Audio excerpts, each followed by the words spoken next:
September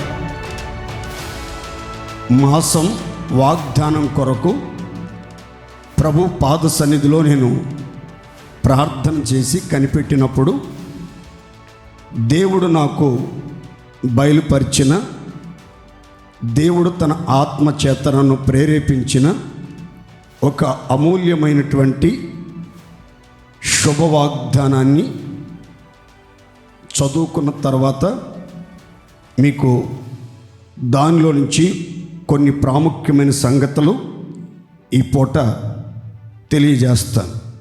పరిశుద్ధ గ్రంథం Bible నుండి యెహోషువ గ్రంథం 1వ అధ్యాయము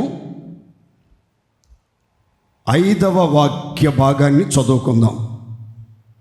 నీవు బ్రతుకు దినములన్నిటను ఏ మనుష్యుడును నీ ఎదుట నిలవలేక ఉండును. నేను మోషేకు తోడై ఉండినట్లు నీకును తోడై ఉందును. మరొక్కసారి చదువుదాం. నీవు బ్రతుకు దినములన్నింటను ఏ మనుష్యుడును నీ ఎదుట నిలవలేక ఉండును.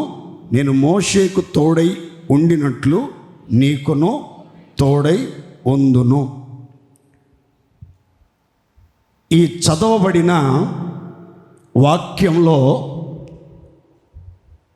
సృష్టికర్త అయినటువంటి దేవుడు స్వయంగా తాని యెహోషువతో మాట్లాడి హామీ ఇచ్చినట్లుగా ధైర్యపరచడానికి, ప్రోత్సహించడానికి, ఉత్తేజపరచడానికి, ఉల్లాసభరితుడిగా తీర్చిదిద్దటానికి దేవుడు మధురమైనటువంటి జీవవాక్కులతో యెహోషువతో మాట్లాడినట్లుగా మనం లేఖనంలో గమనిస్తాం. ఏ సందర్భంలో దేవాది దేవుడు యెహోషువకి ఈ విజయానందాన్ని కలిగించే వాగ్దానం అనుగ్రహించాడు, ఈ జీవపు మాటలతో అతన్ని ప్రోత్సహించి, బలపరిచి, ఆదరించి, ధైర్యపరిచాడు అనే సంగతి మనం గమనిస్తే, దేవుని సేవకుడుగా 40 సంవత్సరాలు సుదీర్ఘమైన పరిచర్య చేసి నాయకత్వపు బాధ్యతలను భుజస్కంధాల మీద మోసి ఎన్నో పోరాటాలు, ఎన్నో తిరుగుబాట్లు, ఎన్నో అవరోధాలు, ఎన్నో ఆటంకాలు, ఎన్నో భయంకరమైన యుద్ధాలు, ఎన్నో ప్రతికూల పరిస్థితులు మధ్యలో దేవుడు విమోచించిన ప్రజలను అర్థం చేసుకొని వాళ్ళను గుండెల్లో దాచుకొని, స్తన్యమిచ్చు తల్లి తన బిడ్డలను గారవించున్నట్లుగా వాళ్ళను గారవిస్తూ ఎంతో ఓపికతో, ఓర్పుతో నడిపిస్తూ వచ్చినటువంటి దేవుని సేవకుడైనటువంటి మోషే మృతి చెందాడు. దేవుని మాట చొప్పున, దేవుని చిత్తానుసారంగా మృతి చెందాడు. ఆ సమయంలో దేవుడే స్వయంగా చెప్తున్నాడు, నా సేవకుడైన మోషే మృతి చెందాడు. యెహోషువ, నీవు లేచి ఈ జనులను తోడుకుని యోర్దాను దాటి వాగ్దాన భూమిని స్వాధీనపరుచుకో. మీరు అడుగుపెట్టే ప్రతి స్థలం మీకు నేను స్వాస్థ్యంగా ఇస్తాను. మీరు వెళ్ళే ఈ ప్రయాణంలో యోర్దాను ప్రవాహం మీకు ఎదురుగా రావచ్చు. యెరికో కోట గోడలు మీకు అడ్డంగా, అవరోధంగా నిలబడవచ్చు. కొన్ని దేశాల అధిపతులు,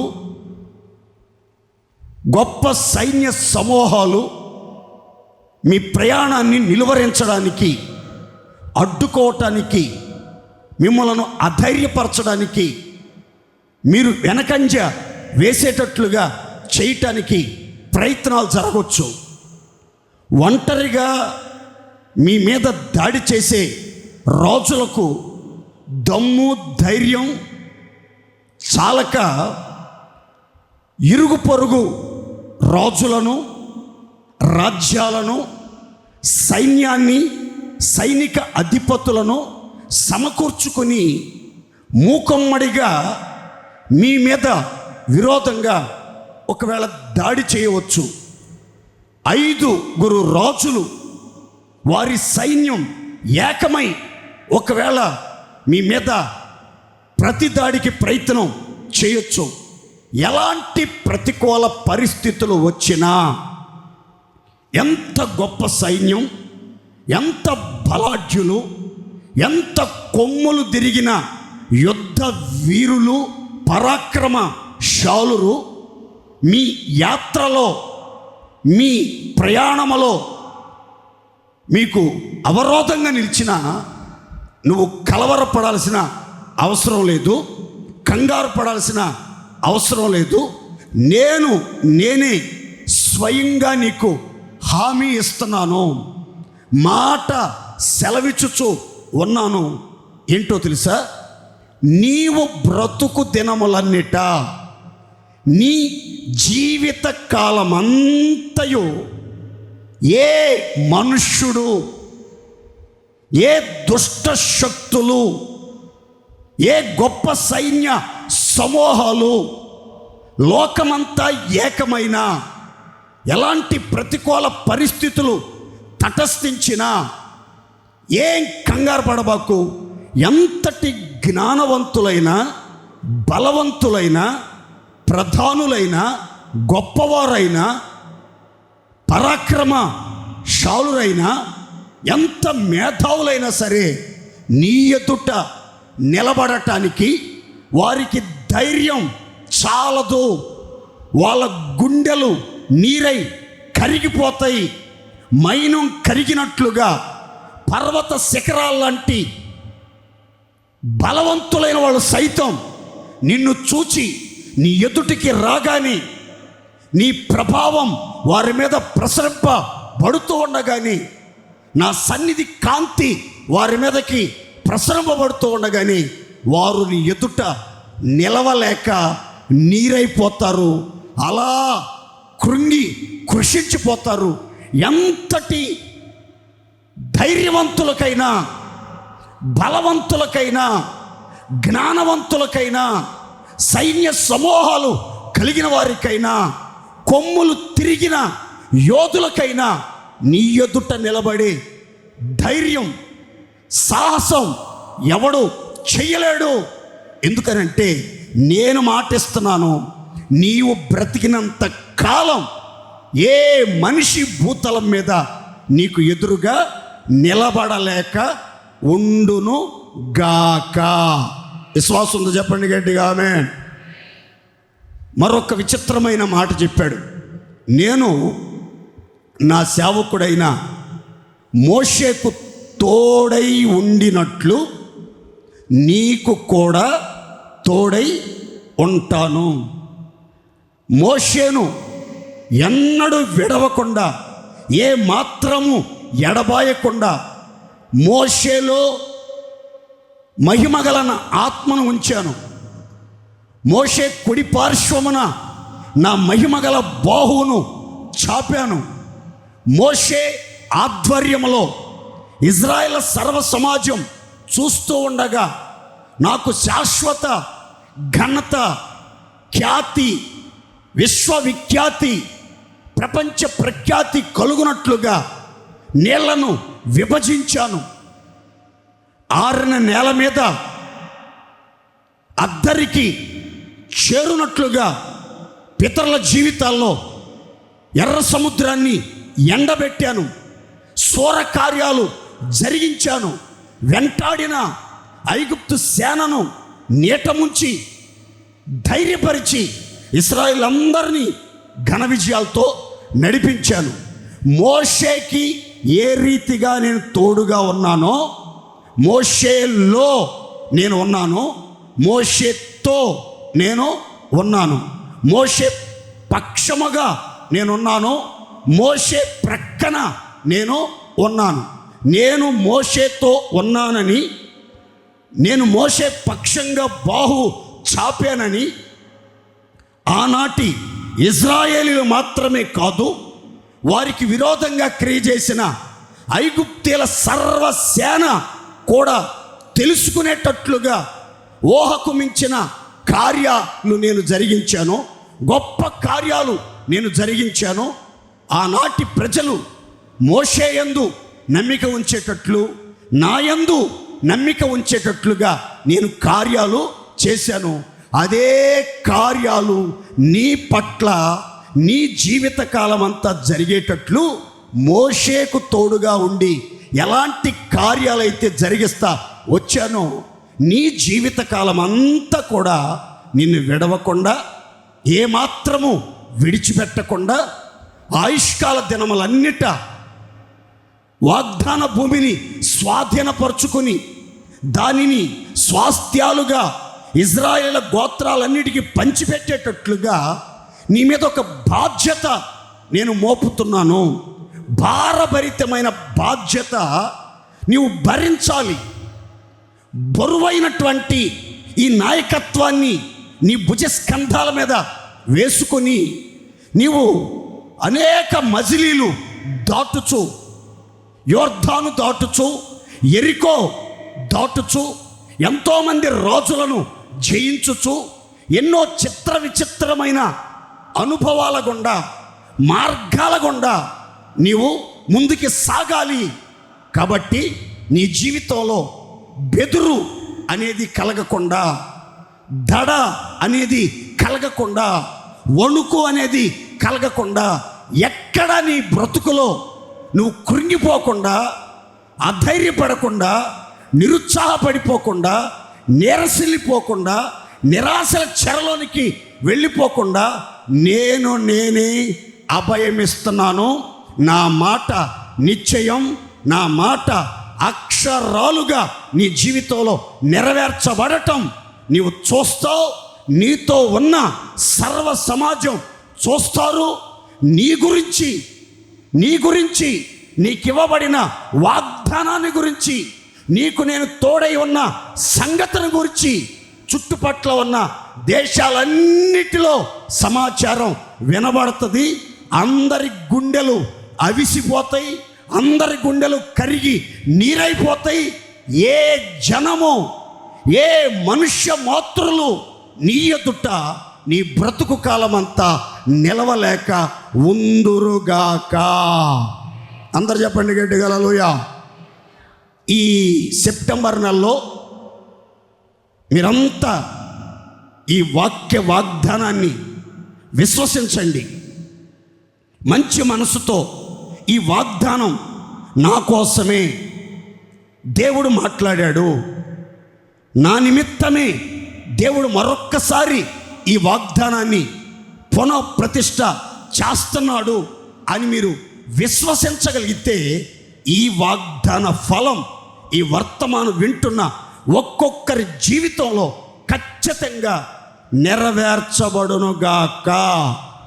అంత చెప్పండి గట్టిగా ఆమేన్. దేవుడు స్వయంగా యెహోషువకు ఇచ్చిన హామీ ఏమిటి? నీవు బ్రతుకు దినములన్నిట ఏ మనుష్యుడు నీ ఎదుట నిలువలేక ఉండును. ఈ వాగ్దానంలో ప్రాముఖ్యమైనటువంటి అంశాన్ని, మొదటి అంశాన్ని నేను చెప్తున్నాను, జాగ్రత్తగా వినండి. ఈ వాగ్దానం 3 భాగాలుగా నేను మీతో పంచుకుంటాను. ఆదివారపు ఆరాధనలో ఈ మొదటి భాగంలో మొదటి మాట మీతో వివరంగా చెప్తాను. అదేంటంటే, నీవు బ్రతుకు దినములన్నిటను, నీవు బ్రతుకు దినములన్నిట, నీవు బ్రతికి ఉన్నంత కాలము ఏ మనుష్యుడు నీ ఎదుట నిలవలేక ఉండును. అంటే ఒక మాటలో చెప్పాలంటే, యెహోషువ నీవు ఎదురులేని మనిషిగా ఉంటావు. ఏ మనిషి నిన్ను ఎదిరించలేడు, బెదిరించలేడు. నీ ఎదుట ధైర్యంతో నిలబడలేడు. తలెత్తి నిన్ను చూసే ధైర్యం కూడా వానికి కలగదు. వాళ్ళు అధికారం కలిగిన వాళ్ళైనా, పదవిలో ఉన్న వాళ్ళైనా, పదిలమైన గూడులో ఉన్న వాళ్ళైనా, ఎన్ని రకాలుగా దీవించబడి అన్ని రంగాలలో అత్యున్నత శిఖరాలను అధిరోహించిన వాళ్ళకైనా నీ ఎదుట నిలబడే ధైర్యం, సాహసం వాళ్ళు చెయ్యలేరు. కారణం ఏంటో తెలుసా? నేను మోషేకు తోడై ఉండినట్లుగా నీకు తోడై ఉన్నాను. దేవునికి మహిమ కలుగునగాక. ఈ వాగ్దానంలో ప్రాముఖ్యంగా మీరు గుర్తుపెట్టుకోవాల్సిన మాట ఏంటంటే, యెహోషువ యోర్దాను దాటి వాగ్దాన భూమికి వెళ్ళే ఈ మార్గంలో శత్రువులు లేరు, శత్రువులు ఉండరు, నీ మీద దాడి చెయ్యరు, నీ సైన్యం మీద దాడి చెయ్యరు, నా స్వాస్థ్యమైన ప్రజల మీద దాడి చెయ్యరు అని నేను చెప్పటం లేదు. ఏ అవరోధాలు, అభ్యంతరాలు, ఆటంకాలు కలగవు అని నేను చెప్పుటలేదు. అవరోధాలు రావచ్చు, ఆటంకాలు కలగొచ్చు, అభ్యంతరాలు కలగొచ్చు. ఎంతోమంది శత్రువులు, గుండె ధైర్యం కలిగిన శత్రువులు, యుద్ధ పోరాటం నేర్చిన శత్రువులు నీకు ఎదురు రావచ్చు.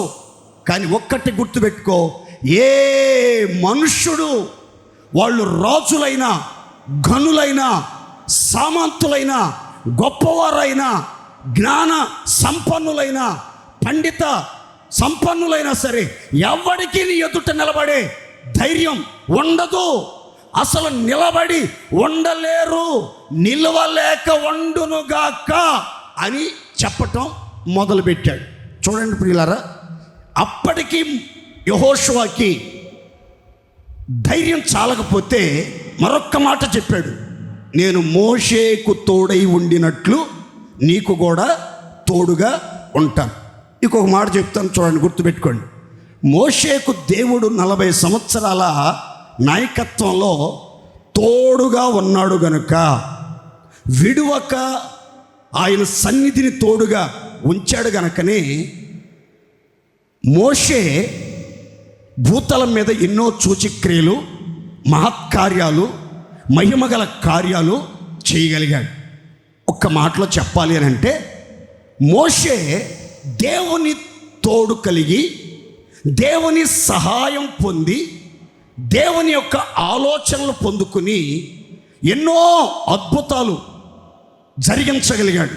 ఒక్క మాటలో చెప్పాలంటే, ఎర్ర సముద్రం ఎండిపోవటానికి, ఎర్ర సముద్రం ఆరిన నేలగా మార్చబట్టానికి, మహాసముద్రములో మార్గం సిద్ధపరచబట్టానికి, ఇజ్రాయేలీలందరూ ఆరిన నేల మీద అద్దరికి హాయిగా ప్రయాణం చేయటానికి గల కారణం ఏంటి? మోషే కర్ర పైకెత్తాడు, సముద్రం పాయలైపోయింది, 6 నెలలుగా మారిపోయింది అని మనం అనుకుంటున్నాం. మోషే కర్ర మాత్రం ఎత్తాడు, కానీ మోషేకు తోడై ఉన్నటువంటి దేవుడు ఒక గాలిని విసిరేటట్లుగా చేశాడు గనకనే ఆ సముద్రం ఎక్కడ చెమ్మ లేకుండా పూర్తిగా రాజమార్గంలాగా మహాసముద్రములో మార్గం ఏర్పరచబడినట్లుగా లేఖనములో రాయబడింది. దేవునికి మహిమ కలుగునగాక. ఇందులో మీరు ఒక మాట గుర్తుపెట్టుకోండి, మోషేకి దేవుడు తోడుగా ఉన్న కారణాన్ని బట్టి ఇలాంటి అద్భుతాలు మోషే అనేకం చేయగలిగాడు భూమి మీద. అయితే అదే వాగ్దానాన్ని పొందిన యెహోషువ, అదే వాగ్దానాన్ని పొందిన యెహోషువ భూతలం మీద మాత్రమే కాదండి, భూతలం మీద అలాంటి అద్భుతాలు చేశాడు. యోర్దాను ఎండిపోయేటట్లుగా, యోర్దాను నీళ్లు ఏకరాశిగా నిలబడిపోయేటట్లుగా అందరూ అద్దరికి చేరేదాకా ఆ యొక్క యోర్దాను జలాలు గచగచ గచ గచ గచ గచ ఒడుగుతా ఒకే స్థలంలో ఎక్కడ ఆజ్ఞాపించాడో అదే స్థలంలో నిలబడిపోయేటట్లుగా అద్భుతం జరిగింది. విచిత్రం చెప్పమంటారా? ఈ యోర్దాను నది ఎక్కడ పుట్టిందో, యోర్దాను యొక్క జన్మస్థానం ఎక్కడో చెప్తాను, ఒక మాట గుర్తుపెట్టుకోండి. యోర్దాను యొక్క జన్మస్థానం ఎక్కడనంటే హెర్మోను పర్వత శిఖరం మీద పుట్టింది యోర్దాను నది. హెర్మోను పర్వత శిఖరం మీద పుట్టింది. పాలస్తీనా, ఇజ్రాయేల్, సిరియా, జోర్డాన్ ఈ పరిసర ప్రాంతాలలో చాలా పర్వత శిఖరాలు ఉంటాయి. ఇంచుమించు 14-16 పర్వత శ్రేణులు కనబడతాయి. అన్నిటిలో అతి ఎత్తైన పర్వత శ్రేణి హెర్మోను పర్వతం. ఆ పర్వత శిఖరాల్లో పుట్టిన నదే యోర్దాను నది. ఈ యోర్దాను అంత ఎత్తైన స్థలము నుంచి ఎక్కడికి ప్రవహిస్తుంది అని అంటే మృత సముద్రములో కలిసిపోవటానికి ప్రవహిస్తుంది. అది సముద్రం మట్టానికి కూడా చాలా లోతట్టు ప్రాంతం మృత సముద్రం. ఇంచుమించు మలుపులు తిరుగుతూ 250 మైళ్ళ దూరం ప్రయాణం చేసి మృత సముద్రంలోనికి వెళ్తుంది.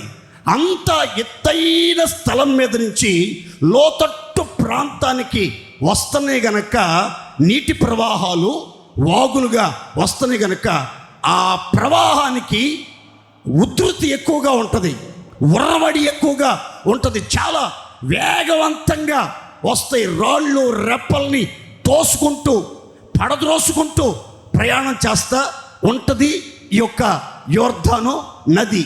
అంత వేగంగా అంత ఎత్తైన శిఖరం నుంచి లోతట్టు ప్రాంతానికి ప్రవహిస్తున్నటువంటి యోర్దాను జలాలు యొక్క యెహోషువ మాటకు కట్టుబడి ఆ యొక్క యాజకులు ఆ యొక్క యోర్దాను నదిలో అడుగు పెట్టగానే అవన్నీ ఏం చేసింది తెలుసండి? ఎగువ నుంచి దిగువకు పారుచున్నటువంటి ఆ ప్రవాహ జలాలన్నీ ఒక్కసారి దిగువ నుంచి మరలా ఇప్పుడు ఎగువకి ప్రవహించడం ప్రారంభించింది. దేవునికి మహిమ కలుగునుగాక.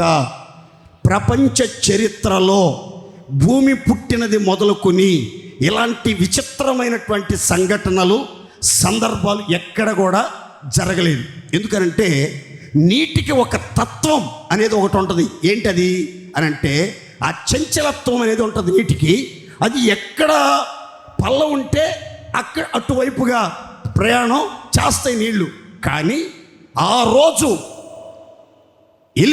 యెహోషువ నాయకత్వంలో యోర్దాను నదిని దాటే ఆ ప్రయత్నంలో ఇశ్రాయేలీయులు ఉంటుండగా ఆ నది ఎగువకి ప్రవహించినట్లు ఓ చోట నిలిచిపోయినట్లుగా లేఖనంలో రాయబడి, ఇంతటి విచిత్రమైన అద్భుతం జరగటానికి అమ్మో యెహోషువ గొప్ప ప్రభావం కలిగిన వాడు, గొప్ప మహిమ కలిగిన వాడు, వరాలు కలిగిన వాడు, తలంతులు కలిగిన వాడు, మామూలు వ్యక్తి కాదు, మోషే కంటే గొప్పవాడు అని ప్రజలంతా ఆశ్చర్యపోవాల్సిన అవసరమేమీ లేదు.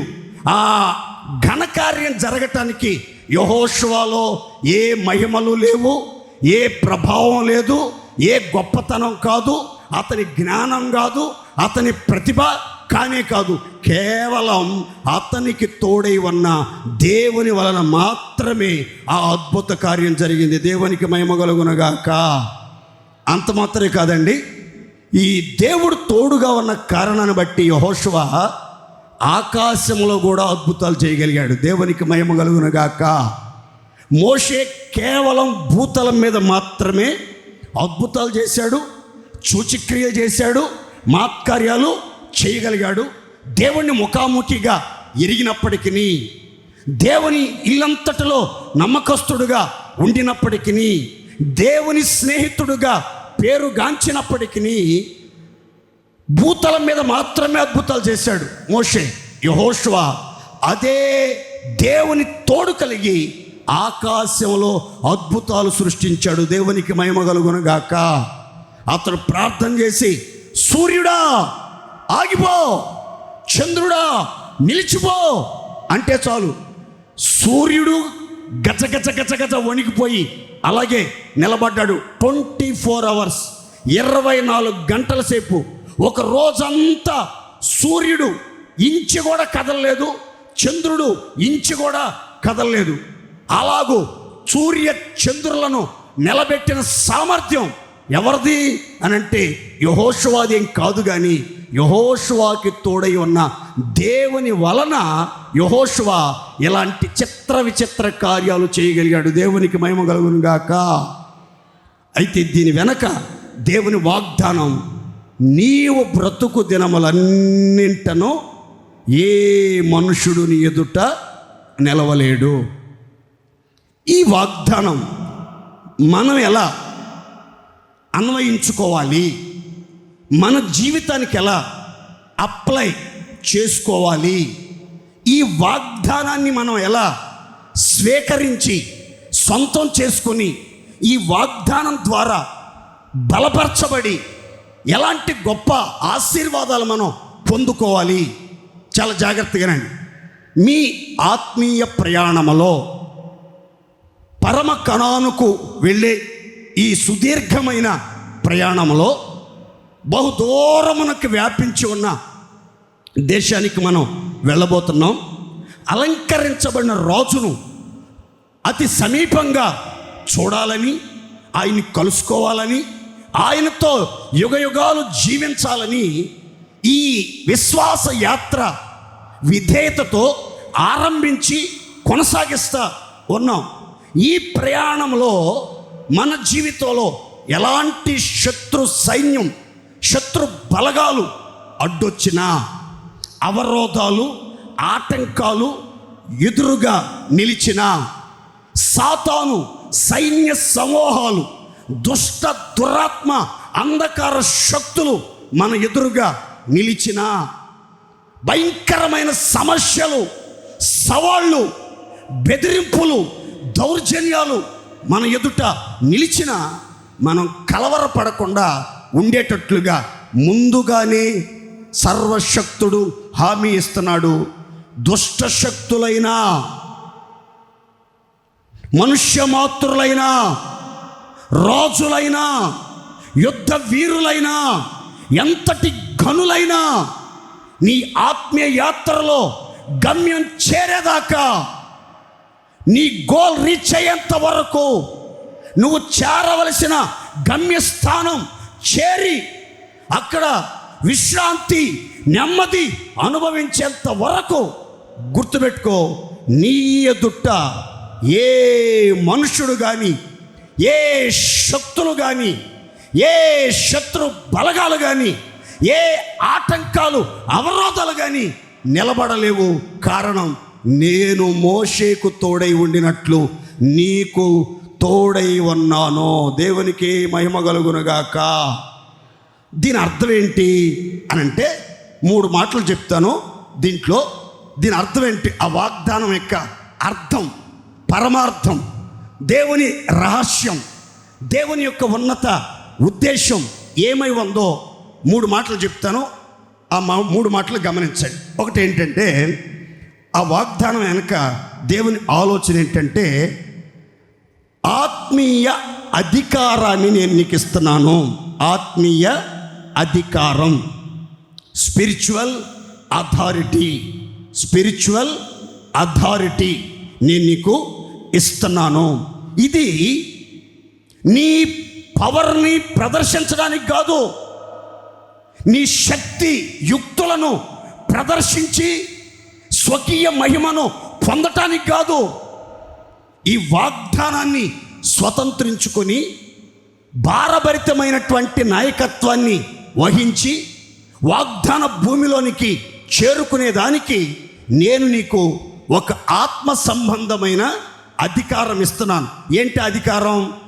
నీవు బ్రతుకు దినములన్నిటను ఏ మనుష్యుడు నీ ఎదుట నిలవలేక ఉంటాడు. ఇది నీకు అధికారపూర్వకంగా ఇవ్వబడుతున్న హామీ. అధికారపూర్వకంగా ఇవ్వబడుతున్న హామీ. కాబట్టి ఈ అధికారాన్ని నువ్వు సద్వినియోగం చేసుకో. ఈ అధికారాన్ని నువ్వు ఉపయోగించుకో. ఈ అధికారాన్ని నా మహిమ కొరకు నేనిచ్చిన మాట నెరవేర్చబడినట్లుగా ఈ అధికారాన్ని వినియోగించుకుని ఖచ్చితంగా నీ యాత్రలో నువ్వు ముందుకి సాగిపో. నీ మార్గాలన్నీ సరళమవుతాయి అని దేవుడు హామీ ఇచ్చాడు. రెండవది ఏంటంటే, అత్యధికమైనటువంటి విజయం నీ సొంతం అవుతుంది.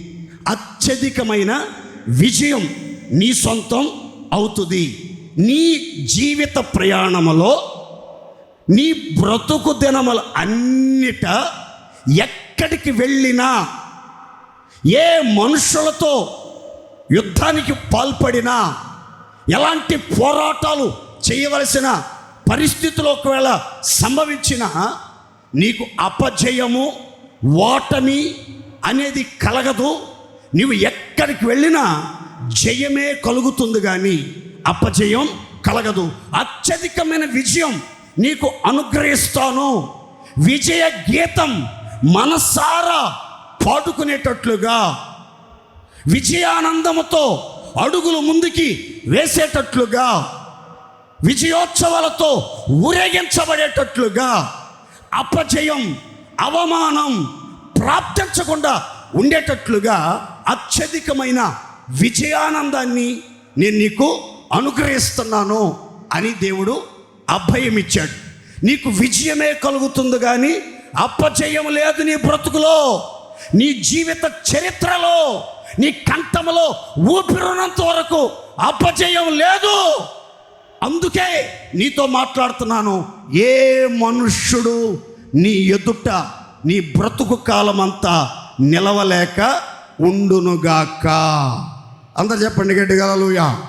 మూడవ ఆలోచన ఏమిటంటే, దేవుడిచ్చిన అభయవాక్కు. అభయము నొందేటట్లుగా.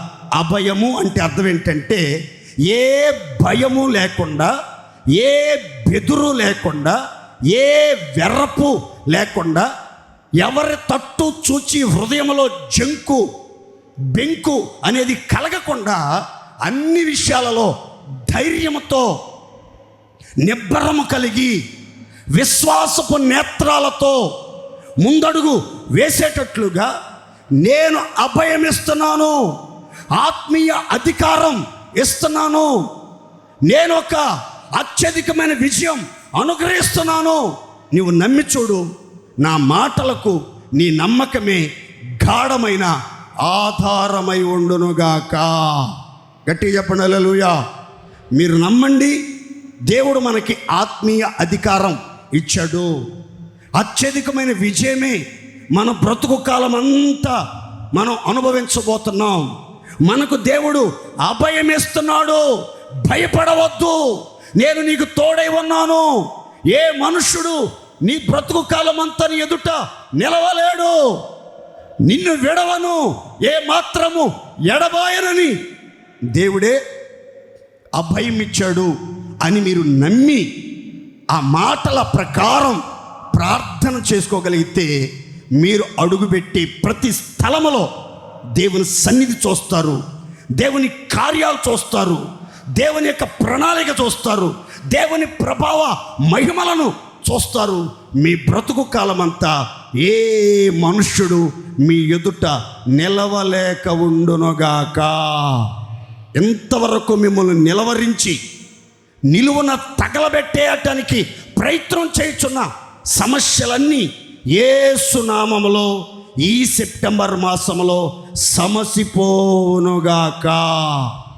మీ ఎదుట నిలిచి మిమ్మలను నవ్వుల పాలు చేసి, అధైర్యపరిచి, ఆవేదనకు గురి చేసి, భయాన్ని సృష్టించి, బలహీనపరిచి, బానిసగా మార్చినటువంటి ప్రతికూల పరిస్థితులన్నీ ఇక మీదట మీ ఎదుట నిలబడలేవు.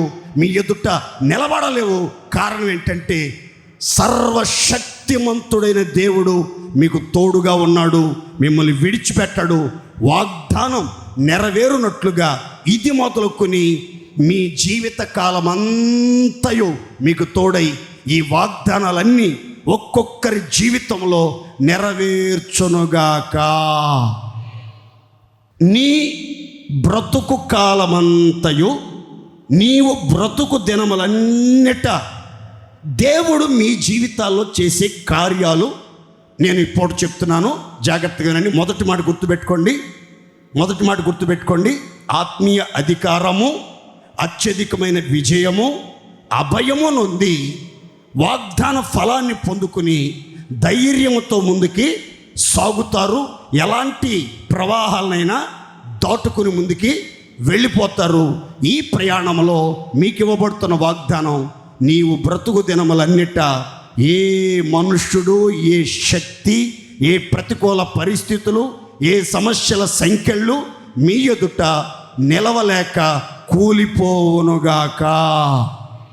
మరొక్క మాట, నీ బ్రతుకు దినములన్నిట దేవుడు చేయబోయే మరొక్క మాట నేను మీతో చెప్తాను, చదువుకుందాం, గమనించండి. యెహోషువ గ్రంథం 4వ అధ్యాయము 14వ వాక్యాన్ని చదువుతున్నారు, అందరు గమనించండి. ఆ దినమున యెహోవా ఇశ్రాయేలీలందరి ఎదుట యెహోషువను గొప్ప చేసెను గనుక వారు మోషేను గౌరవపరిచినట్లు అతని బ్రతుకు దినములన్నీయు అతనిని గౌరవపరచిరి. చప్పట్లు కొట్టి దేవుడు మహిమపరుద్దాం గట్టిగా, సంతోషంగా. మొదటి మాట గుర్తుపెట్టుకోండి, మీరు బ్రతుకు దినములన్నిట, మనము బ్రతుకు దినములన్నిట రక్షణ పొంది దేవుని మాటకు విధేయత చూపి విశ్వాసముతో నడిపించబడుతున్నటువంటి ఒక్కొక్కరి బ్రతుకులో మీరు బ్రతుకు దినములన్నిట ఏ మనుషుడు మీ ఎదుట నిలవలేక ఉంటాడు. రెండో మాట చెప్తున్నాను, గమనించండి. ఆ దినమున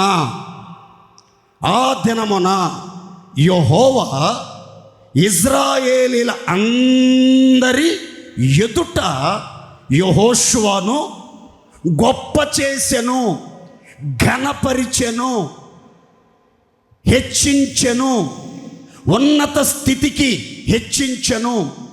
అతనికి కీర్తి, ఘనత, హెచ్చింపు కలుగునట్లుగా అందరి ఎదుట, చక్కని మాట, కొందరి ఎదుట కాదు, ఇంటి వారి ఎదుట మాత్రమే కాదు, ప్రధానుల ఎదుట మాత్రమే కాదు, అధిపతుల ఎదుట మాత్రమే కాదు, గోత్రకర్తల ఎదుట మాత్రమే కాదు, కొంచెం భక్తి భావజాలాలు కలిగి, ప్రార్థన పోరాట పటిమ కలిగి, విశ్వాసముతో నడిపించబడుతున్న వారి ఎదుట మాత్రమే కాదు, దైవ శక్తిని అనుభవించి ఆనందించే వారి ఎదుట మాత్రమే కాదు, కానీ ఇశ్రాయేలీయులలో పుట్టిన ప్రతి వాని ఎదుట యెహోషువను సర్వశక్తిమంతుడైన దేవుడు ఏం చేశాడు అని అంటే గొప్ప చేశాడు. దేవునికే మహిమ కలుగునుగాక.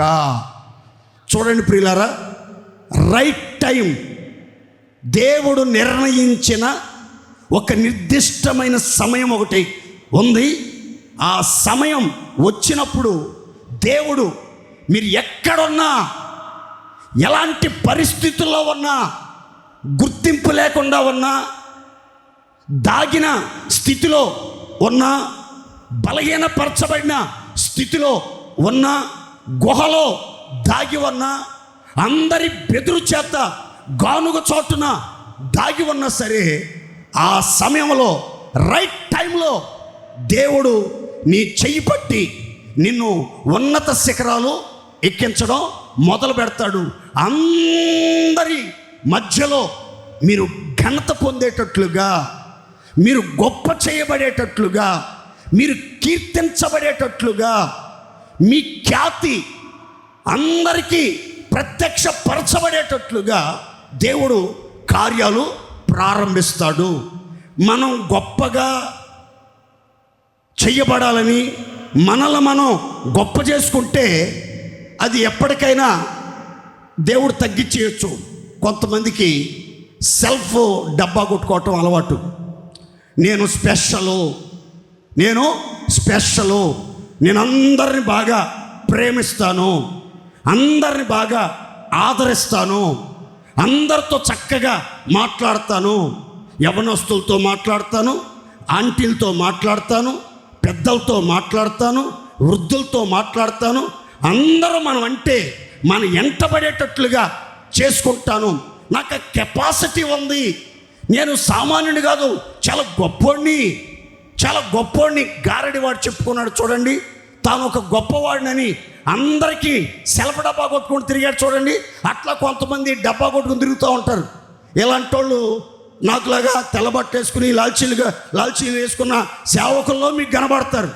అసలు నేను పాట పాడితే, నేను ఆరాధన చేస్తే, నేను ప్రార్థనలు నడిపిస్తే, నేను వాక్యం చెప్తే ఎంత ఉద్యమమో సంఘంలో, మామూలుగా ఉండదు, మనతో మామూలుగా ఉండదు అని చెప్పుకుంటూ తిరుగుతూ ఉంటారు కొంతమంది. ఇది ఎప్పటికైనా ప్రమాదమే.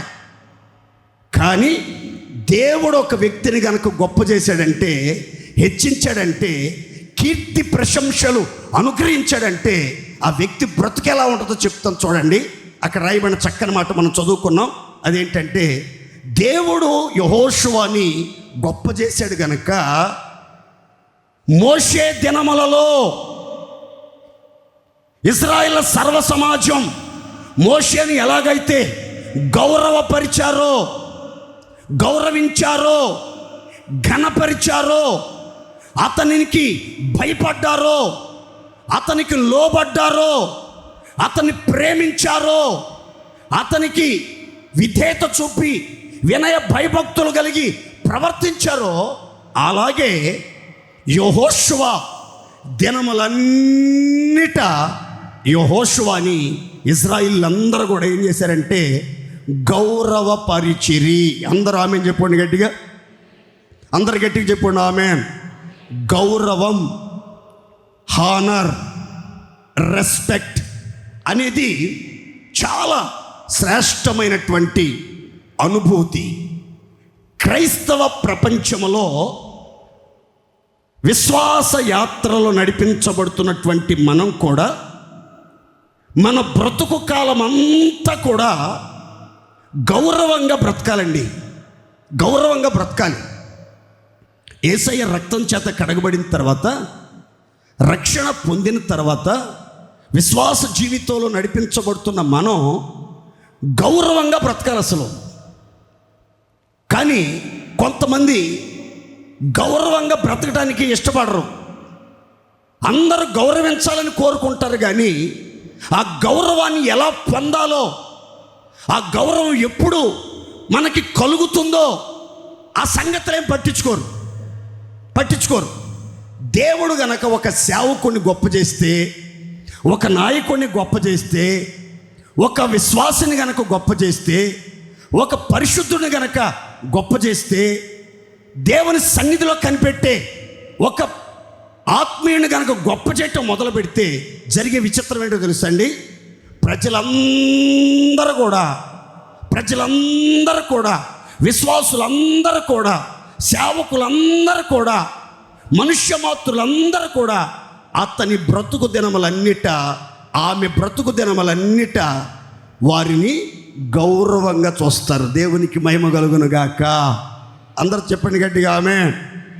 ఈరోజు మీరు గుర్తుపెట్టుకోండి, ఇది మొదలుకొని మీరు బ్రతికినంత కాలం మీరు ఎక్కడ అవమానపరచబడకూడదు, అగౌరవంగా మిమ్మల్ని చూడకూడదు, మిమ్మల్ని చులకన చేయకూడదు, మిమ్మల్ని నీచంగా చూడకూడదు, మిమ్మల్ని తక్కువ అంచనా వేయకూడదు.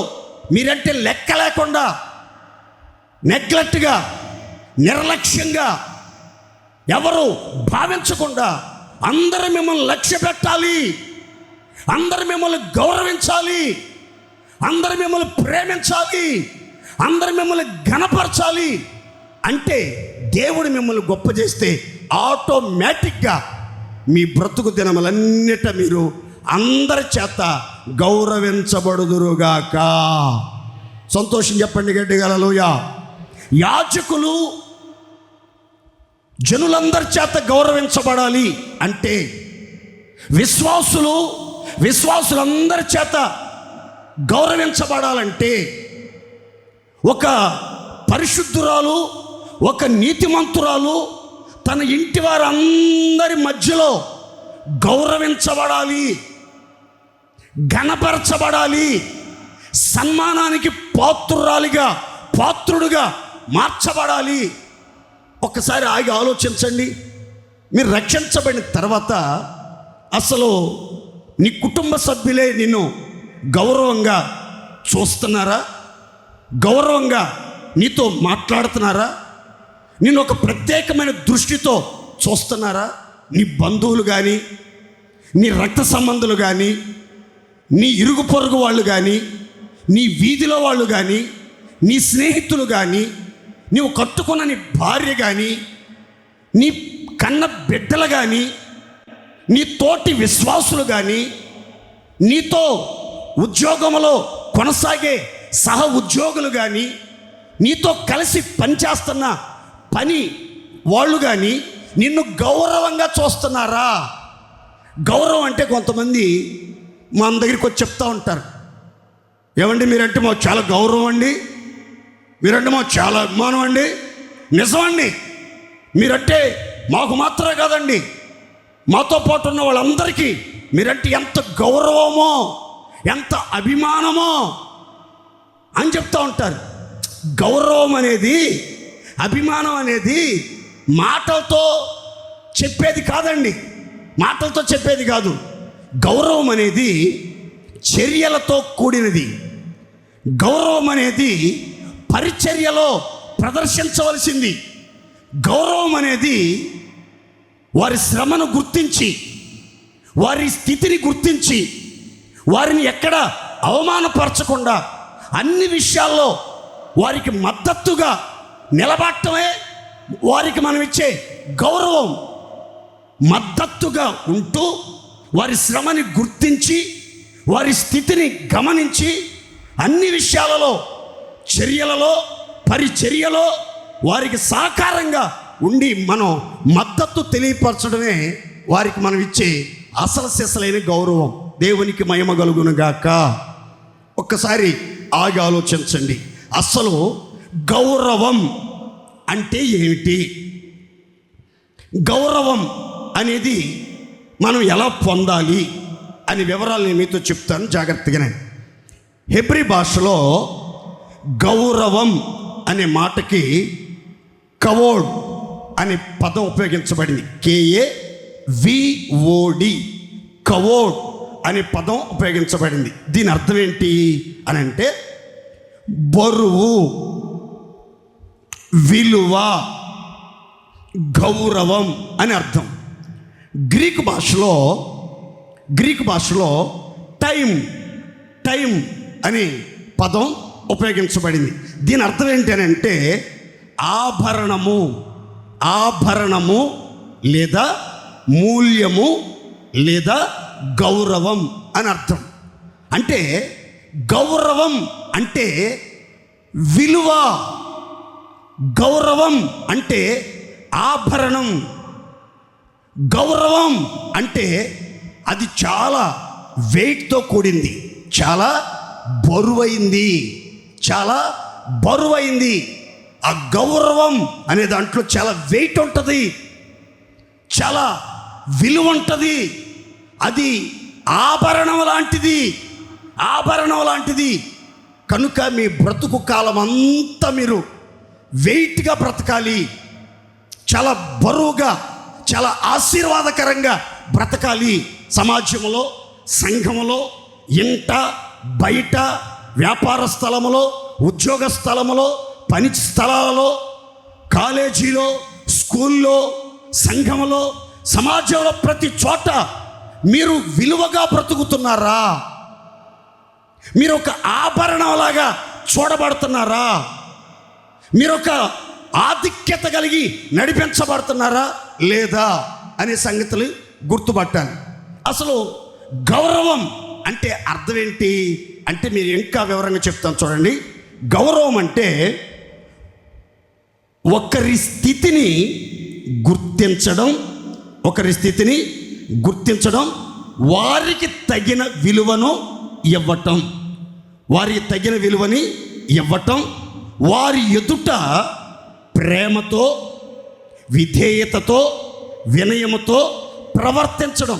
ఇది గౌరవం అంటే అసలైన అర్థం ఏంటంటే వాళ్ళ స్థితి ఏంటి, వాళ్ళకి తగిన విలువ మనం ఇస్తున్నామా? మీరు తగిన విలువ పొందాలి, మీ స్థితి గుర్తించబడాలి, మీ స్థానం గుర్తించబడాలి, మీ ఆధిక్యత గుర్తించబడాలి. సమాజంలో అన్ని తరగతుల వాళ్ళు మిమ్మలను స్వార్థం లేకుండా ప్రేమించాలి, మీకు విధేయత చూపాలి, వినయ భయభక్తులతో నడిపించబడాలి. మీరు ఏ మాట చెప్పినా భయపడి శిరసా వంచి ఆ మాటల ప్రకారం నడుచుకునేటట్లుగా ఆ గౌరవాన్ని మీరు పొందటానికి అర్హులుగా మార్చబడాలి. దేవునికి మహిమ కలుగునుగాక. అందరు చెప్పండి గట్టిగా హల్లెలూయా, హల్లెలూయా, హల్లెలూయా. చూడండి, చాలామంది జీవితాల్లో గౌరవమే లేదండి. ఎంత కాలం నుంచి అయినా సరే అవమానాస్పదంగానే ఉంటున్నారు, దూషణాస్పదంగానే ఉంటున్నారు, నిర్లక్ష్యంగానే చూడబడుతున్నారు, చులకనగానే చూడబడుతున్నారు. ప్రజలు ఎవరు పట్టించుకున్నా పట్టించుకోకపోయినా, పలకరించినా పలకరించకపోయినా, వందన సమర్పణ చేసినా చెయ్యకపోయినా వీళ్ళ రూట్లో వీళ్ళే ఉంటారు. కానీ నేను ఎప్పటి విశ్వాసిని, ఎప్పటి నుంచి నేను సేవకుడిగా నడిపించబడుతున్నాను, ఎన్ని సంవత్సరాలుగా ఈ సహవాసంలో సంఘ పెద్దగా నడిపించబడుతున్నాను, ఎన్ని సంవత్సరాలుగా విశ్వాసిగా రక్షణ పొంది బాప్తిసం తీసుకొని ఉపదేశంలో సహవాసంలో నడిపించబడుతున్నాను. అసలు నన్ను ఎందుకు ప్రజలు గౌరవించట్లేదు, నన్ను ఎందుకు ప్రేమతో పలకరించట్లేదు, ఎందుకు నా దగ్గరికి వచ్చి సంతోషంగా ఉండలేకపోతున్నారు, అసలు చూడట్లేదు, కేర్లెస్గా ఉంటున్నారు అనేది ఎప్పుడైనా ఆలోచించారా? కొంతమంది జీవితంలో అసలు అట్టేం పట్టించుకోరు. ఎవడు మనల్ని గౌరవించకపోయినా మనకు ఒక స్థానం ఉంది, మనకు ఒక పోస్ట్ ఉంది, మనకు ఒక ఆధిక్యత ఉంది అని బడాయి మాటలు చెప్పుకుంటా తిరుగుతూ ఉన్న విలువను కూడా తగ్గించుకుంటూ ఉన్న గౌరవాన్ని కూడా చేతులారా పాడు చేసుకుని అగౌరవంతో, అమర్యాదతో, హీనమైన నీచమైన జీవితం జీవిస్తున్నారు చాలామంది. కానీ యెహోషువ గురించి బైబిల్ చెప్తున్న చక్కని మాట, మోషేను గౌరవపరిచినట్లు యెహోషువ జీవిత దినములన్నిటా, బ్రతుకు దినములన్నిటా ఇశ్రాయేలీలందరూ కూడా చిన్నలు, పెద్దలు, యవ్వనస్తులు, స్త్రీలు, పురుషులు భేదం లేకుండా, ప్రధానులు, గొప్పవారు, అధికులు, అధములు అందరూ కూడా అతనిని గౌరవించడం, అతని మాటకు లోబడటం, అతనిని అభిమానించడం, అతనికి లోబడి నడుచుకోవటం, అతని ఎదుట వినయ విధేయతలు ప్రదర్శించడం, అన్ని విషయాల్లో చర్యలలో, ఉపచర్యలో, మద్దతు ప్రకటించే విషయంలో, అతన్ని వెంబడించే విషయంలో, అతను అప్పగించిన పనులు సక్రమంగా నిర్వహించే విషయంలో, అన్ని విషయాల్లో కూడా అతన్ని గౌరవిస్తూ వచ్చారు. దేవునికి మహిమ కలుగును గాక. మీరు ప్రార్థన చేసుకోండి. ఈ సెప్టెంబర్ నెలలో ఇది మొదలుకొని నీ బ్రతుకు కాలం అంతా నీ జీవిత దినములన్నిట ఇంటిలో, వీధిలో, సంఘములో, సమాజంలో, ఆత్మీయుల మధ్యలో, అన్ని చోట్ల మీరు గౌరవపరచబడుదురుగాక. అందరు చెప్పుకోండి గట్టిగా ఆమేన్. దేవుడు మీకు ఎప్పుడు ఈ గౌరవాన్ని అనుగ్రహించాడో, ఈ గౌరవాన్ని సమాజంలో కలుగు చేస్తాడో ఒక చిన్న మాట చెప్తాను, చదువుకుందాం. చూడండి 21వ కీర్తన 5వ శరణం మొదటి శరణం. 21వ కీర్తన 5వ శరణం మొదటి శరణం చదువుతున్నారు. చూడండి. నీ రక్షణ వలన అతనికి గొప్ప మహిమ కలిగెను, గౌరవ ప్రభావములను నీవు అతనికి ధరింపజేసితివి. మొదటి శరణం కూడా చదువుకుందాం. నీ రక్షణను బట్టి అతడు ఎంతో హర్షించుచున్నాడు. చప్పట్లు కొట్టి దేవుడు మహిమపరుద్దాం గట్టిగా. అందరు గట్టిగా చప్పట్లు కొట్టి దేవుడు మహిమపరుద్దాం. ఇక్కడ చిన్న మాట చెప్తాను, తలపైకి చూడండి. నీ రక్షణ వలన రాజుకి, రక్షింపబడిన రాజుకి, చీకటిలో నుంచి ఆశ్చర్యకరమైన వెలుగులోనికి వచ్చిన రాజుకి, పరిశుద్ధ జనంగా పిలువబడుతున్న రాజుకి, ఏర్పరచబడిన వంశములో చేర్చబడిన రాజుకి నీ రక్షణ వలన గొప్ప మహిమ కలిగింది. ఆ మహిమ కలిగినటువంటి రాజుని నీవు గౌరవ ప్రభావాలను ధరింపజేశావు. ఎంత చక్కని మాట అండి. అంటే దీని అర్థం ఏంటంటే, ఏ వ్యక్తి అయినా, ధనికుడైనా దరిద్రుడైనా, అల్పుడైనా గొప్పవాడైనా, పూరి గుడిసెలో ఉన్నవాడైనా, మూడంతస్తుల మేడలో ఉన్నవాడైనా సరే, రక్షణ పొందితే పాప విమోచన, పాప క్షమాపణ పొందితే, పాపాలు కడగబడి పరిశుద్ధపరచబడి నీతిమంతులుగా మార్చబడితే ఒక గొప్ప మహిమ మనం పొందుతాము. ఆ మహిమతో పాటు దేవుడు గౌరవ ప్రభావాన్ని మనకి ధరింపజేస్తాడు. మనం ధరించుకున్న గౌరవ ప్రభావాలను బట్టి రక్షణ పొందిన ప్రతి ఒక్కరి గుండె లోతుల్లో ఏమి కనబడుతుందంటే హర్షధ్వనులు వినబడుతున్నాయి, సంతోష సంబరాలు కనబడుతున్నట్లుగా లేఖనాలు మనం గమనిస్తున్నాం. ఈరోజు నీవు పొందిన రక్షణను బట్టి నీవు మహిమను పొందుతున్నావా లేదా? నీవు గౌరవ ప్రభావాన్ని ధరించుకున్నావా లేదా? నీ జీవితంలో ఏమున్నా లేకున్నా ఆనందంగా, సంతోషంగా, హర్షధ్వనులతో నీ భక్తి జీవితం కొనసాగుతుందా? లేకపోతే అసంతృప్తి, దుఃఖం, కన్నీళ్ళు, కలవరాలు, భయము, దరిద్రతను బట్టి ఎప్పుడు విలపించడమే నీ జీవితంలో కనబడుతుందా? ఒక్కసారి ఆగి ఆలోచించండి. రక్షించబడిన ప్రతి వారు కూడా సమాజంలో గౌరవించబడాలి, సంతోషంగా కనబడాలన్న ఉద్దేశంతో దేవుడు రక్షించబడిన ప్రతి వారికి ఇది మొదలుకొని మీ బ్రతుకు దినములన్నిట సంఘములో, సమాజములో, ఇంటిలో, అన్యజనుల మధ్యలో, ఆత్మీయుల మధ్యలో గౌరవాన్ని ధరింపజేసి నడిపించునుగాక. సంతోషం చెప్పండి గట్టిగా హల్లెలూయా. ఒకరోజు 3 రాజులు భయంకరమైన సమస్యల్లో చిక్కుకున్నారు. అప్పుడు ఈ సమస్యల నుంచి బయటపడేది ఎట్లా అని 3 రాజులు సమావేశమై మాట్లాడుకుంటూ ఉన్నారు. అప్పుడు యోధా రాజు అయిన యెహోషాపాతు అన్నాడు, ఈ సమస్యకి పరిష్కారం చెప్పే వ్యక్తి ఒకళ్ళు మనకు అవసరం. యెహోవా ప్రవక్తలలో ఎవడైనా ఇచ్చట కలడేమో, ఎంక్వైరీ చేయండి ఒకసారి అన్నాడు. అప్పుడు ఇజ్రాయేల్ రాజు అన్నాడు, ఒకడు ఉన్నాడండి, ఆ ఏలియా చేతుల మీద నీళ్లు పోసాడే ఆ బట్టబొర్రోడు, వాడు ఒకడు ఉన్నాడండి, వాడు నా గురించి ఎప్పుడు కీడే మాట్లాడతాడు కానీ అసలు మేలేమి మాట్లాడండి అని అంటే, లేదు అతన్ని పిలిపించాలి అని అంటే, మొత్తం మీద ఎలీషా వచ్చి ఆ రాజుల సమక్షంలో నిలబడ్డాడు. అప్పుడు ఇజ్రాయేల్ రాజు అంటాడు, ఏమయ్యా నువ్వు నన్ను సరిగ్గా చూడవేంది? నేనంటే నీకు అసలు లెక్కలేదా?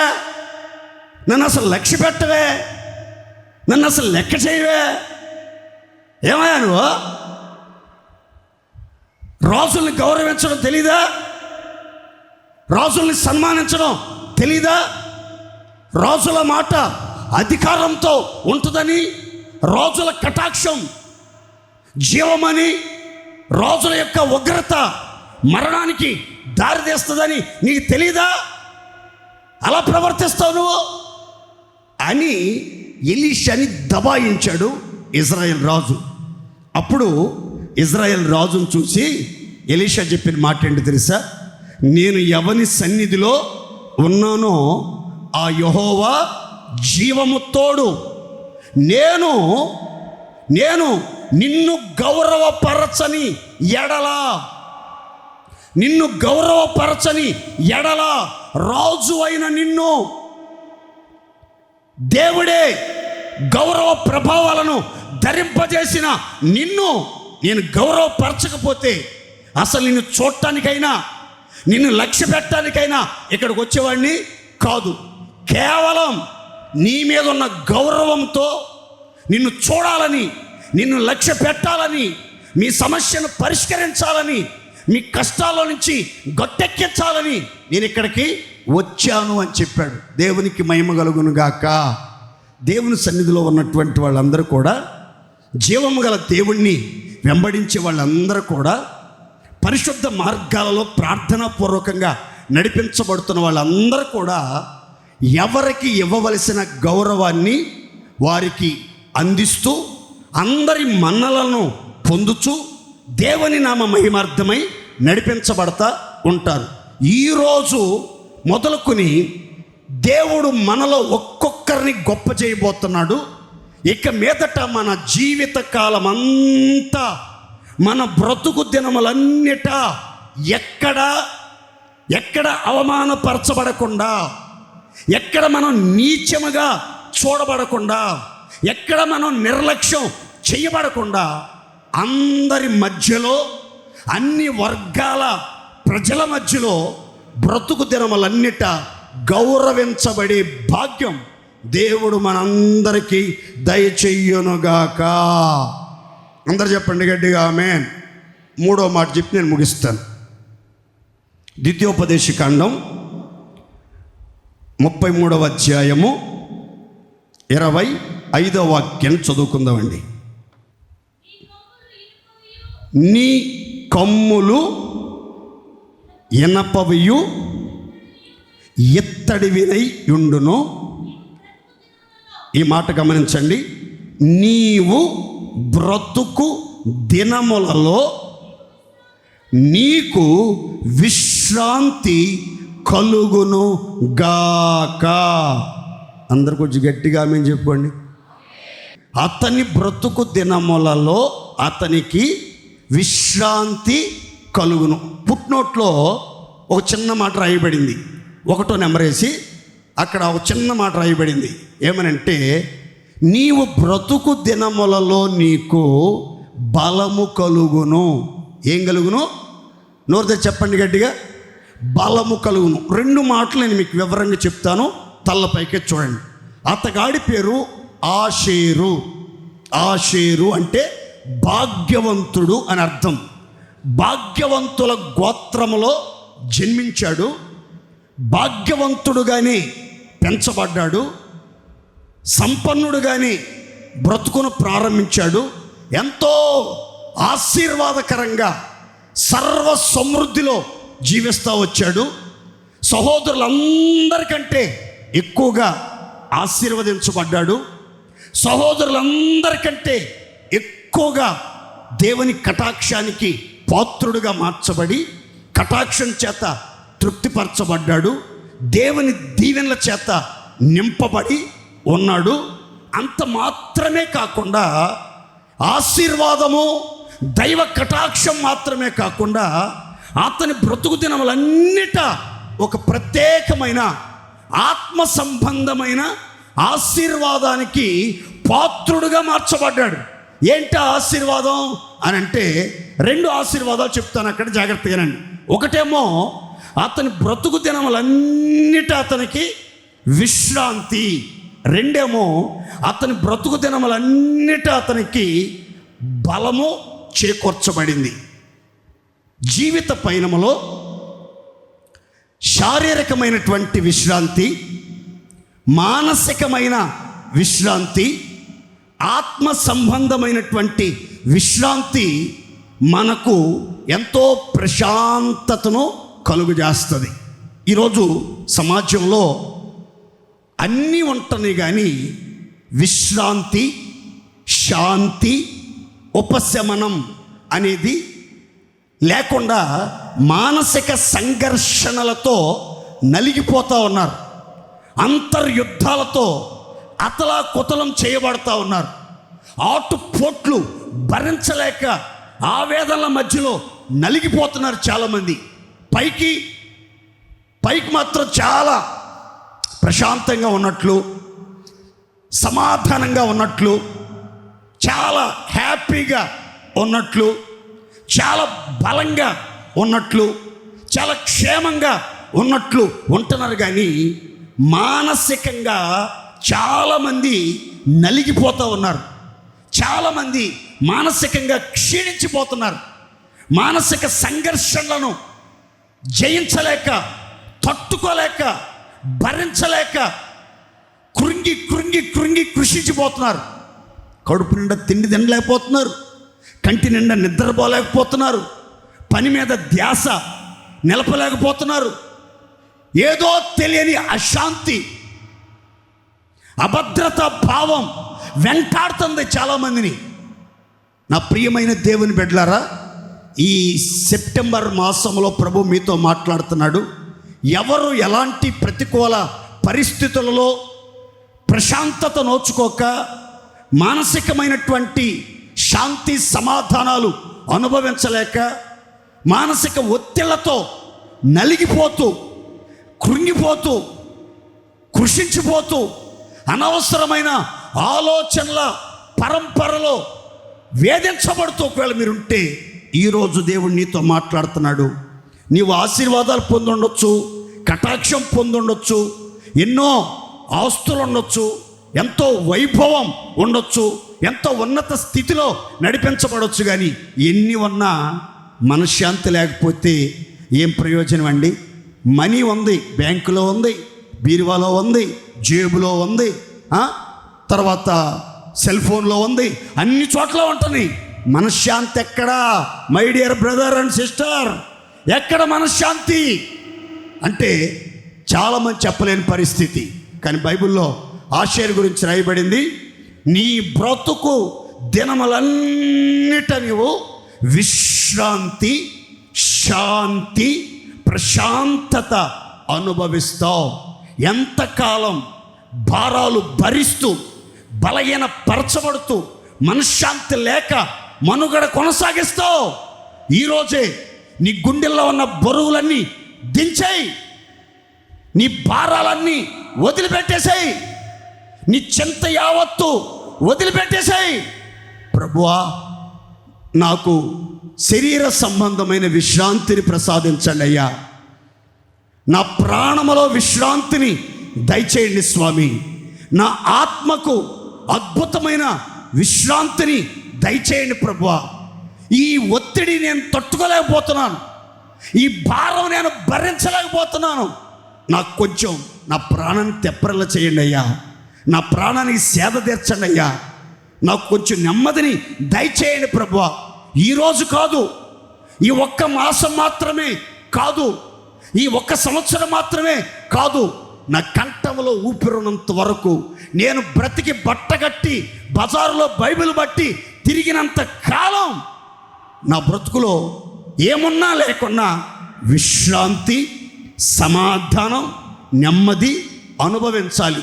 ఎంట బయట, ప్రాకారంలో, పట్టణంలో, సంఘంలో, సమాజంలో, పని స్థలంలో, అన్ని విషయాలలో ప్రశాంతమైన వాతావరణం దయచేయండి, విశ్రాంతిని దయచేయమని మనం ప్రార్థన చేసుకుంటే ఖచ్చితంగా దేవుడు మీకు కావలసిన విశ్రాంతిని అందిస్తాడు. అన్ని విషయాల్లో మీకు తోడై బలపరిచి ధైర్యపరిచి కాపాడునుగాక. జీవితం ఎన్నో ఒడుదుడుకులతో నిండింది. దేవుడు ప్రతిరోజుకి కావలసిన బలాన్ని, సామర్థ్యాన్ని మీకు ప్రసాదిస్తాడు. మీరు భయపడాల్సిన అవసరమేమీ లేదు. ప్రతి దినం విజయం సాధించగలిగేటట్లుగా, ప్రతి దినానికి ఉండే సవాళ్లను ఎదుర్కొని సమస్యలను పరిష్కరించుకునే శక్తి, బలము, ఆధిక్యత, అభిషేకం మీ బ్రతుకు దినములన్నిట దేవుడు మీకు ధారాళంగా దయచేయునుగాక. మూడో మాటలో రెండవ అనుభవం చెప్తున్నాను, గుర్తుపెట్టుకోండి. మీ బ్రతుకు దినములన్నిట దేవుడు మీకు బలము కలుగజేయునుగాక. చెప్పండి గట్టిగా ఆమేన్. బలం అవసరం. ఒక చిన్న మాట చదువుకుని ప్రార్థన చేసుకుందాం. చూడండి, యెహోషువ గ్రంథం 14వ అధ్యాయం 11వ వాక్యం.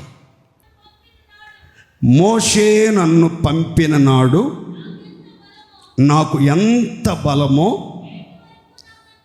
నేటి వరకు నాకు అంతే బలము. యుద్ధములు చేయుటకు గాని వచ్చుచు పోవచ్చు ఉండుటకు గాని నాకు ఎప్పటి ఎట్లు బలమున్నది. తలల పైకెత్తి చూడండి. ఒక చిన్న సందర్భం చెప్పి నేను ముగిస్తాను. ఈ మాట చెప్తున్నటువంటి వ్యక్తి యొక్క వయస్సు 85 సంవత్సరాలు. ఎన్ని సంవత్సరాలండి? నోరు తెరిచి చెప్పాలి గట్టిగా. ఎన్ని సంవత్సరాలు? ఈ వ్యక్తి చెప్తున్నాడు, మోషే నన్ను పంపినప్పుడు నా వయసు రమారమి 40 సంవత్సరాలు. ఎన్ని సంవత్సరాలు? 40 సంవత్సరాలు. ఇప్పుడు 45 సంవత్సరాలు సుదీర్ఘ ప్రయాణం చేశాను. మోషేతో కొంతకాలం ప్రయాణం చేశాను. మోషే మృతి చెందిన తర్వాత కూడా ప్రయాణాలు చేస్తానే ఉన్నాను. అయితే మోషే నన్ను పంపినప్పుడు మంచి యవ్వనంలో ఉన్నాను. అప్పుడు నాకు మహాబలం, గొప్ప బలం, నూతన బలం ఉంది. నాకు ఉడుకు రక్తం ఉరకలేస్తూ ఉండేది. ఏ పనైనా చాకచక్యంగా చెయ్యలేను అనకుండా చకచక చేసుకుంటా సమస్తాన్ని ముందుకి సాగిస్తా వచ్చాను. 45 సంవత్సరాల ప్రయాణం చేశాను. ఈ 45 సంవత్సరాల ప్రయాణంలో కూడా ఎన్నో యుద్ధాల్లో పాలుపంపులు పొందాను. ఎన్నో ప్రమాదాలను తప్పించుకున్నాను. కీడుల్ని తప్పించుకున్నాను. అపాయాల్ని తప్పించుకున్నాను. ప్రమాదాల్ని తప్పించుకున్నాను. తెగుళ్ళని తప్పించుకున్నాను. భయాలని తప్పించుకున్నాను. శత్రు బలగాలను తప్పించుకున్నాను. ఎన్నో ప్రయాణాలు కూడా చేశాను. కానీ ఇప్పుడు నా వయసు 80 సంవత్సరాలకు వచ్చేసింది. అయితే ఈ వయసులో కూడా ఎప్పటి అట్లే, నాకు ఈ మాట బాగా నచ్చింది, ఎప్పటి అట్లే నాకు బలమున్నది. ఎందుకయ్యా అంటే యుద్ధాలు చెయ్యటానికి నాలో బలం చావలేదు, బలం క్షీణించలేదు, బలం తరిగిపోలేదు, బలం తగ్గిపోలేదు. యుద్ధమా నేను సిద్ధమే. యుద్ధ రంగములో సైన్యానికి ముందు నడిచే రాజులాగా నేను యుద్ధ భూమిలో శత్రువులతో పోరాటానికి ముందుగా వెళ్తాను. ఇదిగో, ఎంతటి ప్రయాణాలు చేయటానికైనా, కొండలెక్కాల్సి వచ్చినా, సముద్ర తీరాన నడవలసి వచ్చిన, రాళ్ల మధ్యలోనైనా, ఎలాంటి కఠినమైన మార్గాలలో నడిపించబడే పరిస్థితుల్లోనైనా సరే నేను అవలేలగా ప్రయాణం చేయటానికి నాకు సామర్థ్యం ఉంది, నాకు బలం ఉంది, నాకు శక్తి ఉంది. 40 సంవత్సరాల వయసులో వచ్చిన ఆ బలం 85 వచ్చినా కానీ ఏ మాత్రం తగ్గలేదు. ఎప్పటి ఎట్లే అదే బలం నాలో పనిచేస్తుంది. దేవునికి మహిమ కలుగునగాక. సర్వసాధారణంగా వయసు పెరిగే కొద్దీ ఏమవుతుందంటే బలం క్షీణించిపోద్ది. ఏమైపోద్దండి? ఎంత పుష్టికరమైన పౌష్టిక ఆహారం తీసుకున్నా, ఏసీ గదుల్లో ఉన్న డబల్ కాట్ మంచం మీద మెత్తని పొరుపుల మీద పండుకున్న, పంచభక్ష పరమాణాలు భుజించిన, ఎంత ప్రశాంతమైన వాతావరణంలో నడిపించబడిన వయసు పెరిగే కొద్దీ దృష్టి మందగలటం,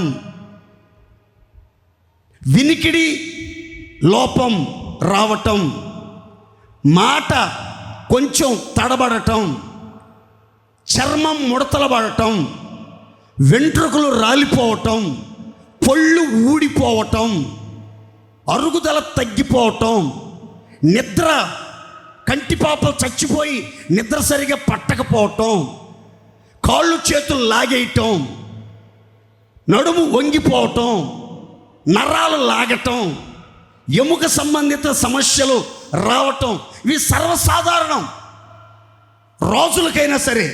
కానీ ఇక్కడ కాలేబు చెప్తున్నాడు, 40 సంవత్సరాల వయసులో నాకున్న బలం అంతే, 85 వచ్చిన నా బలం మాత్రమేమి ఎప్పటి అట్లే. అంటే ఒక్క మాటలో చెప్పాలంటే మీ బ్రతుకు దినములన్నిట దేవుడు ఇలాంటి మహత్తరమైనటువంటి గొప్ప బలం, మహాబలం మీకందరికీ, మనకందరికీ దేవుడు దయచేయునుగాక. గట్టిగా చెప్పండి హల్లెలూయా. మీరు ఎప్పుడు ఈ విధంగా ప్రార్థన చేసుకోవాలి. ఏమనంటే, నాకు ఎప్పటి అట్లే బలాన్ని అనుగ్రహించండి. ఎప్పటి వరకు? నా బ్రతుకు దినములన్నిట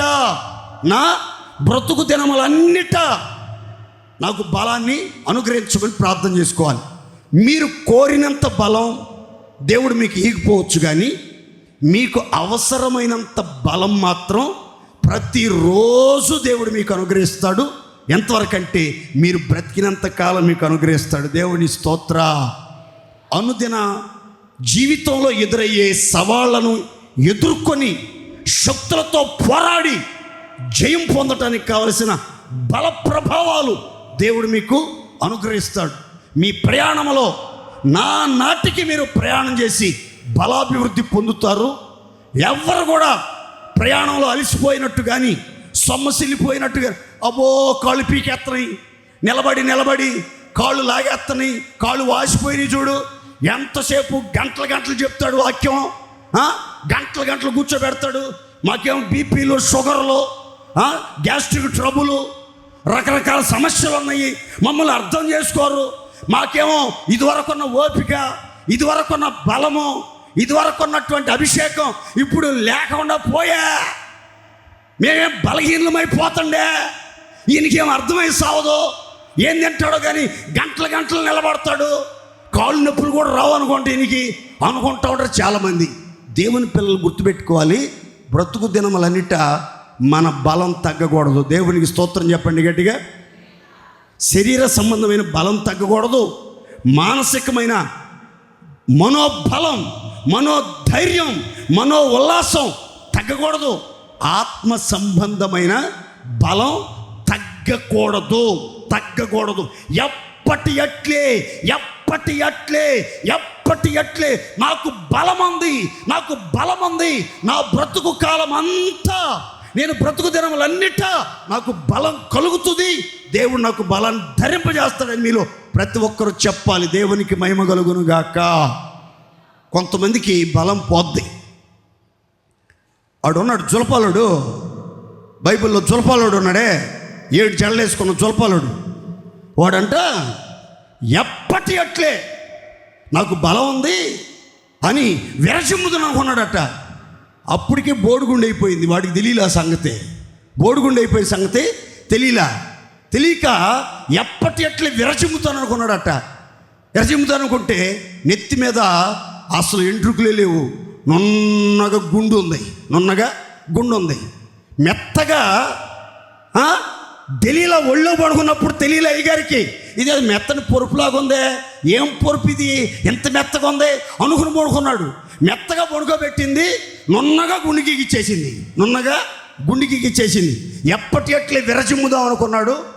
ఇంకా బలం అతను విడిచిపోయిన సంగతి అతనికి తెలియలేదు. నా మాటనండి, మీ జీవితంలో ఎప్పటికీ మీలో ఉన్న గొప్ప బలం, మహాబలం, దేవుని బలం, అభిషేకం ద్వారా అనుగ్రహించబడి దైవ బలం, దైవికమైన బలం, డివైన్ స్ట్రెంగ్త్, డివైన్ పవర్ అనేది పొరపాటున రవ్వంతైనా తరిగిపోకూడదు, తగ్గిపోకూడదు, మీలో మిమ్మల్ని విడిచిపెట్టి వెళ్ళకూడదు. మీ బ్రతికిన కాలం అంతా కూడా అదే బలం, అదే ఊపు, అదే ఉత్సాహం, అదే ధైర్యం, అదే మనోబలంతో మీరు నడిపించబడాలి. ఆ మానసిక బలం కలిగినటువంటి వాళ్ళు ఎప్పుడు కూడా ప్రశాంతంగా ఉంటారు. దేవుని స్తోత్రం కలుగును గాక. బలహీనతలు ఎక్కువైనాకే, రోగాలు ఎక్కువైనాకే కోపాలు ఎక్కువ అవుతాయి. రోగాలు ఎక్కువైనాకే కోపాలు ఎక్కువైపోతాయి, ఉద్రేకాలు ఎక్కువైపోతూ ఉంటాయి. టయానికి అన్నం పెట్టకపోతే కేకలేసేస్తారు, ఇక వస్తువులు పగలగొట్టేస్తారు, బూతులు మాట్లాడేస్తారు. ఒరే భక్తుడు, గంట సేపు ప్రార్థనలో ఉన్నావు, అది ఎందుకు అంతలా బూతులు మాట్లాడతావంటే, నా ఓర్పుని, నా ఓపికని పరీక్షిస్తున్నావు నువ్వు, నేను నా కోపం వచ్చిన నేను మనిషిని కాదు అంటాడు వీడు. మనిషి కాకపోతే దెయ్యం, మనిషి కాకపోతే దెయ్యం. కొంతమంది చూడండి, ఆవేశం ఎక్కువైతే త్రాసుపాము బుసలు కొట్టినట్టుగా బుసలు కొడుతూ ఉంటారు, సింహం గర్జించినట్లుగా గర్జిస్తూ ఉంటారు. దెయ్యం పట్టినోడు, సేనా దెయ్యం పట్టినోడు కేకలేసినట్లుగా కేకలేస్తూ ఉంటారు కొంతమంది. ఏమైందంటే ఓపిక నశించింది, బలం తగ్గిపోయింది, ఇది వరకులాగా బలం లేదు, అందుకే ఇట్లా ప్రవర్తిస్తున్నాడు పిచ్చి పిచ్చిగా అంటారు. నా మాటనండి, మీ జీవితంలో బలం క్షీణించిపోకూడదు, ఓపిక తగ్గిపోకూడదు. బ్రతికిన కాలమంతా మీరు మహాబలం, గొప్ప బలం కలిగి, మహావిశ్రాంతి, నలుదిక్కుల నెమ్మది కలిగి మీ జీవిత కాలమంతా ఆశీర్వాదకరంగా జీవించుదురుగాక.